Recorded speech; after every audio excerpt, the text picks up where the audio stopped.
आज उसकी जिंदगी का पहला दिन नहीं बल्कि पहली रात थी।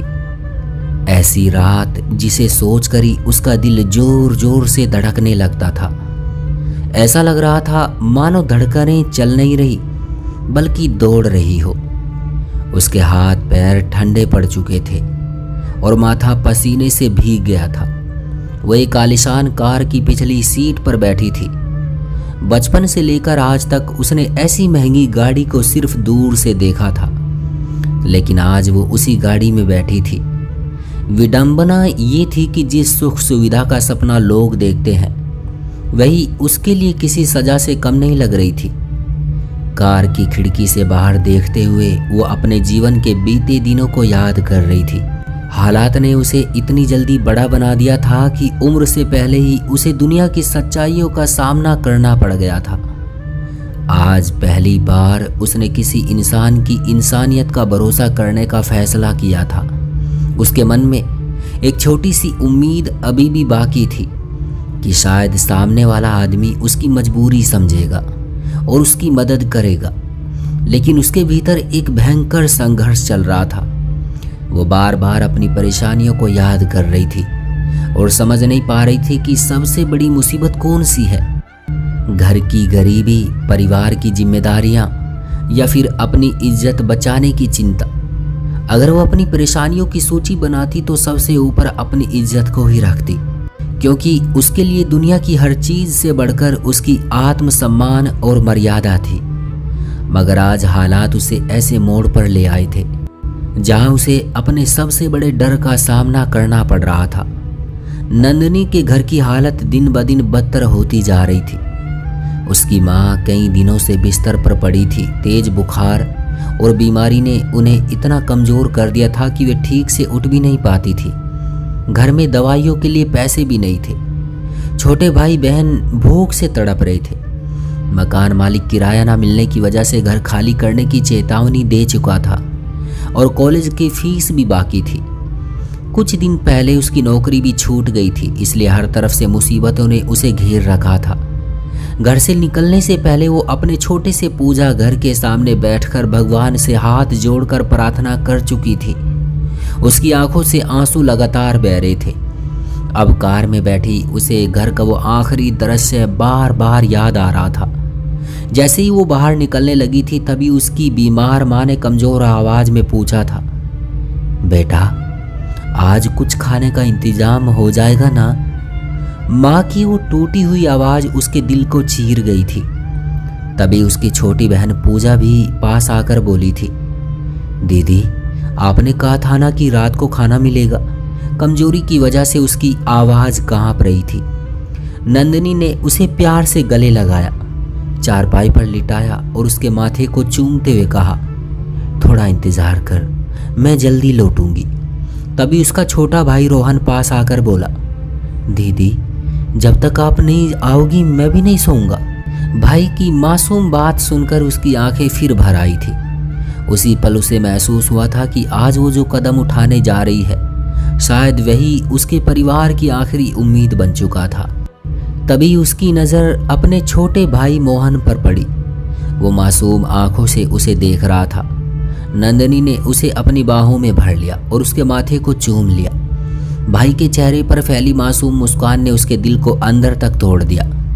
कुछ देर बाद जब उसने पूजा और मोहन को सुला दिया तो भारी कदमों से घर के बाहर आ गई। बाहर आकर उसने अपने कॉलेज के एक परिचित द्वारा दिए गए नंबर पर फोन किया और बताया कि वो तैयार है। दूसरी तरफ से जवाब मिला कि गाड़ी 10 मिनट में पहुंच जाएगी। नंदिनी ने कांपती आवाज में ठीक है कहा और फोन काट दिया।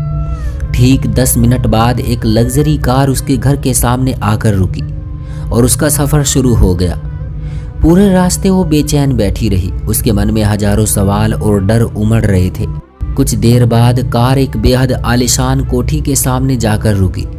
ड्राइवर ने गाड़ी पार्क की और उसे अंदर जाने का इशारा किया। 21 साल की जिंदगी में नंदिनी ने ऐसी शान और शौकत सिर्फ फिल्मों में देखी थी, लेकिन आज उसे इस वैभव में भी कोई आकर्षण नजर नहीं आ रहा था। उसे लग रहा था जैसे इसकी 21 साल की सारी खुशियां और सपने इसी रात टूटने वाले हैं। कार में बैठी बैठी वो खुद को समझाने की कोशिश कर रही थी, लेकिन हर बीतते पल के साथ उसका डर और बढ़ता जा रहा था। वो वहां जाना नहीं चाहती थी, लेकिन हालात ने उसे ऐसी जगह लाकर खड़ा कर दिया था जहां उसके पास कोई दूसरा रास्ता बचा ही नहीं था। लेकिन जब इंसान पूरी तरह मजबूर हो जाता है तब उसके पास उम्मीद के अलावा कुछ नहीं बचता। नंदनी भी उसी उम्मीद का सहारा लेकर वहां तक पहुंची थी। घर से निकलने के बाद से लेकर उस कमरे के बाहर बैठने तक वो मन ही मन भगवान से प्रार्थना करती रही थी कि दरवाजे के पीछे जो इंसान उसका इंतजार कर रहा है वो उसकी मजबूरी को समझे, उसकी मदद करे और उसकी इज्जत का सम्मान करे। अचानक दरवाजे के लॉक में हरकत हुई तो उसकी धड़कनें और तेज हो गई। अगले ही पल दरवाजा खुला और सामने का दृश्य देखकर उसका दिल जैसे बैठ गया। उसकी सारी उम्मीदें एक झटके में टूट गई। सामने खड़ा व्यक्ति कोई अनजान आदमी नहीं बल्कि विक्रम मल्होत्रा था। उसे देखते ही नंदनी समझ गई कि भगवान ने उसकी प्रार्थना शायद स्वीकार नहीं की थी। दूसरी तरफ उसी समय अर्जुन अपने कमरे में बैठा किसी काम में व्यस्त था। तभी उसके फोन पर एक कॉल आई। कुछ बातें सुनने के बाद उसके चेहरे का रंग बदल गया। उसने जल्दी से कॉल काटी और तुरंत अपने दोस्त मोहित को फोन मिलाया।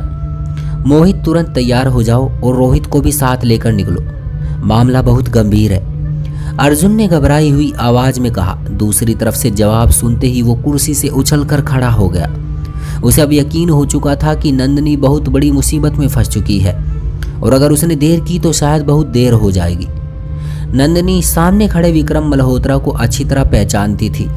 वो शहर का मशहूर उद्योगपति था और अक्सर कॉलेज के कार्यक्रमों में मुख्य अतिथि बनकर आता रहता था। पहली नज़र में वो एक सम्मानित और प्रभावशाली व्यक्ति लगता था, लेकिन नंदनी उसकी असलियत जानती थी। विक्रम कई बार उससे बात करने और उसके करीब आने की कोशिश कर चुका था, लेकिन नंदनी ने हमेशा उसे नज़रअंदाज किया था। वो अपनी मर्यादा और संस्कारों का बहुत ध्यान रखती थी। कॉलेज के लड़के भी उसकी इज्जत करते थे और कभी उससे सीमा पार करने की हिम्मत नहीं करते थे, लेकिन विक्रम का मामला अलग था। जितना नंदनी उससे दूरी बनाने की कोशिश करती उतना ही वो उसके पीछे पड़ता जा रहा था। धीरे धीरे उसने अपनी ताकत और रसूख का इस्तेमाल करना शुरू कर दिया। उसने ऐसे हालात पैदा कर दिए कि नंदनी को मजबूरी में उसके ऑफिस जाना पड़ा। वहाँ उसकी परेशानियों का फ़ायदा उठाने लगा। पहले उसने मदद का भरोसा दिया, फिर उसी मदद को एहसान बनाकर नंदनी पर दबाव डालना शुरू कर दिया। धीरे धीरे उसने ऐसी परिस्थितियां बना दी कि नंदनी खुद को उसके जाल में फंसा हुआ महसूस करने लगी और आज हालात उसे उसी इंसान के सामने लाकर खड़ा कर चुके थे जिससे वो हमेशा दूर रहना चाहती थी। कुछ महीने पहले विक्रम ने सारी हदें पार कर दी थी। उसने नंदनी के सामने अपने मन की बात रख दी थी। उसने कहा था कि वो उससे शादी करना चाहता है और उसे जिंदगी भर किसी चीज़ की कमी नहीं होने देगा, लेकिन उस दिन नंदिनी ने उसे साफ शब्दों में मना कर दिया था। उसने विक्रम को खरी खरी सुनाई थी और उसके बाद उससे हर तरह का संपर्क खत्म कर दिया था। शायद उसी दिन विक्रम के अहंकार को सबसे बड़ी चोट लगी थी और आज वही नंदनी उसकी मजबूरी बन चुकी थी। विक्रम उसके सामने खड़ा था और उसके चेहरे पर जीत की मुस्कान साफ दिखाई दे रही थी। दूसरी तरफ नंदनी की हालत ऐसी थी कि उसके शब्द भी उसका साथ नहीं दे रहे थे। उसने कांपती आवाज में हाथ जोड़ लिए। मेरी माँ बहुत बीमार है, मेरे छोटे भाई बहन कई दिनों से ठीक से खाना भी नहीं खा पाए, प्लीज मेरी मदद कर दीजिए। वो जल्दी जल्दी बोलने लगी। घर से निकलते समय उसने जो बातें सोच रखी थी, जो कहानी अपने हालात की सुनाने का इरादा किया था, सब कुछ उस पल बिखर गया था। उसकी आंखों में आंसू थे और दिल में टूटती हुई उम्मीदें। उसे महसूस हो रहा था कि हालात ने उसकी सारी ताकत छीन ली है। वो अपनी मजबूरी के आगे झुकने को तैयार खड़ी थी, जबकि सामने खड़ा विक्रम अपनी जीत का जश्न मनाता हुआ उसकी बेबसी को देख रहा था। विक्रम आराम से जाकर सोफे पर बैठ गया और सिगरेट सुलगा ली। उसने एक लंबा कश लिया और फिर नंदनी की तरफ देखकर मुस्कुराने लगा। ठीक है, तुम्हारी मदद कर दूंगा, उसने धीमी आवाज में कहा। ये सुनकर नंदनी की आंखों में उम्मीद की एक हल्की सी किरण जगी। वो जल्दी जल्दी बोली, मैं सच कह रही हूँ, अगर आपको यकीन नहीं है तो मेरे घर चलकर देख सकते हैं। मेरी माँ बीमार है, छोटे भाई बहन भूखे हैं और मेरी नौकरी भी छूट चुकी है। लेकिन उसकी बात पूरी भी नहीं हुई थी कि विक्रम ने गुस्से में उठकर उसके गाल पर जोरदार थप्पड़ मार दिया। नंदिनी लड़खड़ा कर पीछे हट गई। बहुत हो गया ये नाटक, विक्रम गरजते हुए बोला। क्या तुम्हें लगता है कि मुझे कुछ नहीं पता? जब मैंने तुम्हारे सामने अपने दिल की बात रखी थी तब मुझे ठुकराना तुम्हारे लिए कितना आसान था। आज देखो हालात तुम्हें कहाँ ले आए हैं। मैं तुम्हें सम्मान के साथ अपनी जिंदगी में जगह देना चाहता था, लेकिन तुमने मुझे अपमानित किया। उसकी आंखों में गुस्सा और अहंकार साफ दिखाई दे रहा था। अब ये रोना धोना बंद करो और वही करो जिसके लिए यहाँ लाई गई हो, उसने कठोर आवाज में कहा। नंदिनी की आंखों से आंसू बहने लगे। उसने आज रात मदद की उम्मीद की थी, लेकिन यहाँ उसे ना इंसानियत मिली थी और ना ही कोई सहारा। उसके सामने खड़ा व्यक्ति एक ऐसा इंसान था जिसे उसकी मजबूरी नहीं, सिर्फ अपनी जीत दिखाई दे रही थी। नंदिनी के सामने बैठा इंसान अब उसे इंसान नहीं बल्कि एक निर्दयी और पत्थर दिल आदमी लग रहा था। उसकी आंखों से आंसू लगातार बह रहे थे, लेकिन विक्रम के चेहरे पर दया का नामो निशान नहीं था। अपनी बेबसी के बावजूद उसने आखिरी बार हिम्मत जुटाई और कांपती आवाज में बोली, प्लीज मेरी मदद कर दीजिए, मैं किसी को कुछ नहीं बताऊंगी। लेकिन उसकी बात पूरी होने से पहले ही विक्रम ने उसके बालों को कसकर पकड़ लिया। दर्द से नंदिनी की चीख निकल गई। बस करो अपनी ये दुखभरी कहानी, विक्रम गुस्से में चिल्लाया। नंदिनी दर्द से तड़प रही थी। उसे महसूस होने लगा था कि शायद अब उसकी किस्मत का फैसला हो चुका है। उसने पूरी जिंदगी अपनी इज्जत और संस्कारों की रक्षा की थी, लेकिन आज हालात ने उसे इतना मजबूर कर दिया था कि वो टूटने लगी थी। आखिरकार उसने रोते हुए कहा, सर आप जो कहेंगे मैं वही करूंगी। मुझे सिर्फ पैसों की ज़रूरत है, मेरे परिवार को मेरी ज़रूरत है। ये कहते हुए उसका सर शर्म से झुक गया। उसे लग रहा था कि अब उसके पास खोने के लिए कुछ भी नहीं बचा है। फिर भी उसने एक बात साफ शब्दों में कही, बस एक विनती है, इस बात की खबर किसी को नहीं होनी चाहिए। मैं ये सब अपनी मर्जी से नहीं, अपनी मजबूरी में कर रही हूँ। अगर लोगों को पता चल गया तो मैं कहीं की नहीं रहूँगी। जिन लोगों के सामने मेरी मिसाल दी जाती थी वही लोग मुझे ताने देंगे, मेरी पूरी जिंदगी बर्बाद हो जाएगी। इतना कहकर वो फूट फूट कर रोने लगी, जबकि उसके टूटे हुए सपने और बिखरी हुई उम्मीदें उसकी आंखों से आंसुओं की तरह बह रही थी। तभी अचानक कमरे का दरवाजा जोरदार आवाज के साथ खुला और तेज रोशनी पूरे कमरे में फैल गई। विक्रम घबरा कर पीछे मुड़ाई था कि एक युवक तेजी से उसकी तरफ बढ़ा और उसके गाल पर एक जोरदार थप्पड़ जड़ दिया। थप्पड़ की ताकत इतनी थी कि विक्रम लड़खड़ाकर पीछे सोफे पर जा गिरा। आज बताता हूं तुझे कि किसी की मजबूरी का फायदा उठाने की कीमत क्या होती है, युवक गुस्से से गरजा। उसके साथ उसके 3 दोस्त भी मौजूद थे। नंदिनी ने हैरानी से सर उठाकर देखा तो सामने अर्जुन खड़ा था, उसका कॉलेज का सहपाठी। अर्जुन के हाथ में कैमरा था और उसकी आंखों में गुस्सा साफ दिखाई दे रहा था। उसकी नज़र जैसे ही आंसुओं से भीगी नंदिनी के चेहरे पर पड़ी, उसके चेहरे के भाव और सख्त हो गए। नंदिनी तुम यहाँ क्या कर रही हो? उसने दर्द भरी आवाज में पूछा। नंदिनी ने उसकी तरफ देखा, लेकिन उसके पास कोई जवाब नहीं था। उसकी आंखों में छिपा दर्द ही सब कुछ बयां कर रहा था। तभी विक्रम गुस्से में चिल्लाया, मुझे इन लड़कियों की सच्चाई अच्छी तरह पता है। ये लोग मजबूरी का नाटक करती हैं और फिर दूसरों को बदनाम करती हैं। अर्जुन के एक दोस्त ने कुछ कहने की कोशिश की, लेकिन अर्जुन ने हाथ के इशारे से उसे चुप रहने को कहा। उसकी नज़रें सिर्फ नंदिनी पर टिकी थी और वो उसकी आंखों में छिपी बेबसी को साफ महसूस कर सकता था। कुछ देर पहले तक अपनी ताकत और रसूख का घमंड दिखाने वाला विक्रम अब पूरी तरह घबरा चुका था। उसके चेहरे का रंग उड़ गया था और डर के मारे उसकी जुबान तक साथ नहीं दे रही थी। उसे अच्छी तरह समझ आ गया था कि आज वो बहुत बुरी तरह फंस चुका है। अर्जुन और उसके दोस्तों के कैमरे में सब कुछ रिकॉर्ड हो चुका था। उसकी बनाई हुई झूठी इज्जत अब कुछ ही पलों में मिट्टी में मिल सकती थी। इस दौरान अर्जुन लगातार उसे उसकी करतूतों के लिए फटकारता रहा और कैमरे में हर बात रिकॉर्ड होती रही।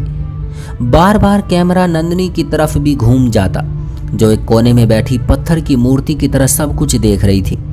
उसकी आंखों से आंसू बहना भी मानो बंद हो गए थे। उसे लग रहा था कि शायद मौत भी इस अपमान से आसान होती। कुछ देर बाद अर्जुन के दोस्त विक्रम को अपने साथ लेकर बाहर निकल गए। नंदिनी बस पथराई हुई आंखों से ये सब देखती रही। कमरे में अब सिर्फ वो और अर्जुन रह गए थे। अर्जुन ने धीरे से उसके पास आकर पूछा, नंदिनी तुम ठीक हो? नंदिनी ने सर उठाकर उसकी तरफ देखा, लेकिन उसके होठों से कोई शब्द नहीं निकला। अर्जुन उसकी हालत समझ चुका था। उसने कुछ नहीं कहा, बस धीरे से मुड़ा और बाहर की ओर चल दिया। नंदिनी भी चुपचाप उसके पीछे चल पड़ी। बाहर पहुंचकर अर्जुन ने अपनी कार का दरवाजा खोला और हाथ के इशारे से उसे बैठने के लिए कहा। नंदिनी बिना कुछ बोले कार में बैठ गई, क्योंकि अब उसके पास कहने के लिए कुछ बचा ही नहीं था। नंदिनी चुपचाप कार में जाकर बैठ गई। अर्जुन दूसरी तरफ से आकर ड्राइविंग सीट पर बैठा, लेकिन उसने गाड़ी स्टार्ट नहीं की। कुछ पल तक वो खामोश बैठा रहा, फिर नंदिनी की तरफ देखकर बोला, मुझे सबसे ज़्यादा अफसोस इस बात का है कि इतना बड़ा कदम उठाने से पहले तुमने हमसे मदद क्यों नहीं मांगी। नंदिनी चुप रही। अर्जुन ने गहरी सांस ली और कहा, कई दिनों से खबरें मिल रही थी कि विक्रम कॉलेज की लड़कियों को परेशान कर रहा है। पहले वो उनकी मजबूरी का फ़ायदा उठाता था, फिर किसी न किसी तरीके से उन्हें ब्लैकमेल करने की कोशिश करता था। हम लोग काफ़ी समय से उसके खिलाफ सबूत इकट्ठा कर रहे थे, लेकिन कोई लड़की खुलकर सामने आने को तैयार ही नहीं थी। नंदिनी हैरानी से उसकी बातें सुन रही थी। अर्जुन ने उसकी तरफ देखा और फिर बात बदलते हुए पूछा, अच्छा छोड़ो ये सब, अब मुझे बताओ तुम वहाँ तक पहुँची कैसे? ये सवाल सुनते ही नंदिनी की आंखें भर आई। वो कुछ कह नहीं पाई। उसकी खामोशी ही उसकी पूरी कहानी बता रही थी। अर्जुन समझ गया। उसने अपनी जेब में हाथ डाला और कुछ नोट निकालकर नंदिनी की तरफ बढ़ा दिए। इन्हें रख लो, घर जाकर अपने भाई बहनों से किया हुआ वादा पूरा कर देना। और जहाँ तक नौकरी की बात है, मैं पूरी कोशिश करूँगा कि तुम्हें जल्द कोई काम मिल जाए। नंदिनी उन पैसों को देखती रही। घर से निकलते समय उसने तय कर लिया था कि अगर आज सब कुछ खत्म हो गया तो शायद वो दोबारा जीना नहीं चाहेगी, लेकिन अब उसके सामने अपने भाई बहनों के भूखे चेहरे घूम रहे थे। आखिरकार उसने कांपते हाथों से पैसे ले लिए। इस वक्त उसके लिए सबसे ज़रूरी अपने परिवार की भूख मिटाना था। तभी अचानक अर्जुन के मोबाइल की घंटी बज उठी। उसने कॉल रिसीव करते हुए कहा, हाँ मोहित बोलो, सब ठीक तो है ना? दूसरी तरफ से घबराई हुई आवाज़ आई, यार बहुत बुरी खबर है।